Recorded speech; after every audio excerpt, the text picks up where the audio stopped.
घरी आणलेल्या टोमॅटोच्या बियांची रोपं करून 3 महिन्यांपूर्वी लावली होती. तर आता चांगले टोमॅटो धरायला लागले त्याला. आणि काही दिवसांपूर्वी मी भरपूर बुट्टीभर काढले होते शिमग्याच्या वेळेला पालखी असताना. आणि त्यानंतर थोडेसे टोमॅटो झाडावर ठेवून दिले होते पक्ष्यांसाठी. काही पक्ष्यांनी खाल्ले पण आहेत असे.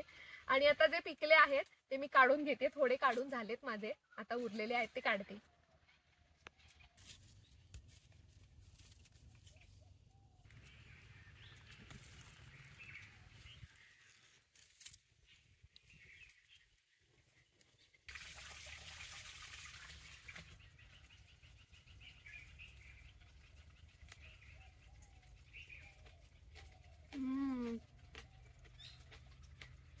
लहानपणी मी खूप टोमॅटो खायचे, आताही खाते. उन्हाळ्यात तर रोज एक खाते.